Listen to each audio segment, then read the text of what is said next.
ओम नमः शिवाय।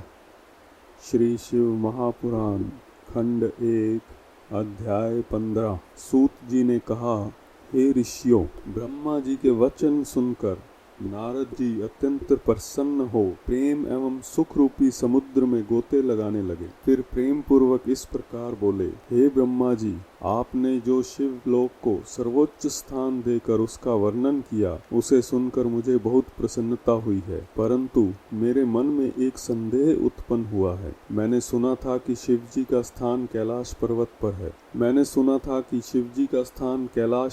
पर है तथा जो शिवपुरी में जाता है उस कैलाश की प्राप्ति होती है, न किसी अन्य स्थान की। इसलिए आप मुझे यह बताइए कि जो शिवजी कैलाश में निवास करते हैं, क्या वे वही शिवजी हैं जिनका कि आप वर्णन करते हैं, अथवा कोई दूसरे हैं? नारद जी का यह प्रश्न सुनकर ब्रह्मा जी बोले, हे नारद, अब मैं तुम्हें सब हाल विस्तार पूर्वक बताता हूँ।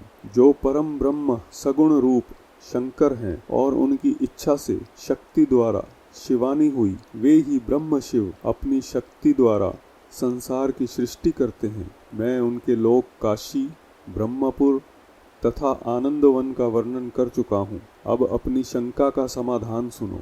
जब मैं शिवजी की आज्ञानुसार सृष्टि उत्पन्न कर चुका, तब मैंने उन महाप्रभु से प्रार्थना की कि हे प्रभु, अब आप भी सगुण रूप अंगीकार करके आइए। यह सुनकर शिवजी बोले, हे ब्रह्मा, हम नियत समय पर अवश्य ही आएंगे। जिस प्रकार तुम हमारे नाम आदि देखते हो तथा जैसे हम हैं, वह सब अपने अवतार में प्रकट करेंगे। शिवजी यह कहकर अंतर्ध्यान हो गए। इसके पश्चात शिवजी निश्चित समय पर प्रकट होकर मेरी इच्छा की पूर्ति के लिए कैलाश पर्वत पर उपस्थित हुए तथा गौरी जी को अपने से पृथक करके स्वयं कठिन तपस्या करते हुए त्रैलोक्य का पालन करने लगे। अब मैं उस कथा का विस्तार से वर्णन करता हूँ जिस कारण शिवजी कैलाश पर्वत पर आए।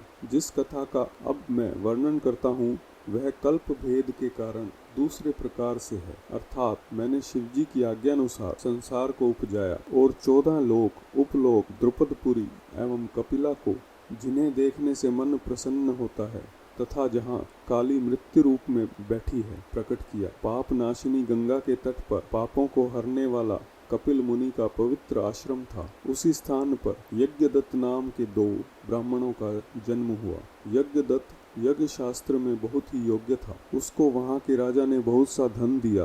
वह वाग्मी, शुद्ध हृदय, शीलवान, वेदों में निपुण, परम उपकारी, उदार तथा शिवजी का परम भक्त था। उसकी स्त्री अत्यंत पवित्र, पतिव्रता, गृह कार्य में निपुण तथा अच्छे कार्यों को करने वाली थी। कुछ समय पश्चात उसके एक पुत्र उत्पन्न हुआ। उसका नाम उन्होंने गुणनिधि रखा। गुणनिधि ने थोड़े ही दिन में अनेक विधाएं सीख ली, परंतु कुछ दिनों के पश्चात वह कुल की रीति छोड़कर बुरी नीति पर चलने लगा। उसने बुरे मनुष्यों की संगति की। उसी के परिणाम स्वरूप उसकी बुद्धि भ्रष्ट हो गई, क्योंकि अच्छे और बुरे कर्मों पर संगति का प्रभाव अवश्य पड़ता है। गुणनिधि उस अज्ञान अवस्था में बुरे लोगों के संपर्क में आया जाया करता था। धीरे धीरे उसके सब धर्म नष्ट होने लगे। वह वेदों के विपरीत कर्म करने लगा। वह बड़ा छली तथा जुआरी हो गया। उसकी माता उसको नित्य भले भले उपदेश देती, परंतु वह पिता के निकट कभी न जाता। जिस समय उसकी माता गृह कार्य में संलग्न रहती, वह घर की चीजें चुरा कर ले जाता। एक बार उसके पिता ने पूछा कि गुणनिधि कहाँ गया? तब माता ने उत्तर दिया कि वह स्नान, पूजन तथा भोजन आदि से निवृत्त होकर अपने मित्रों, विद्यार्थियों के साथ पाठशाला चला गया है। इस प्रकार उसकी माता ने उसके पिता से उसके अवगुण को छिपाया। इति अध्याय 15।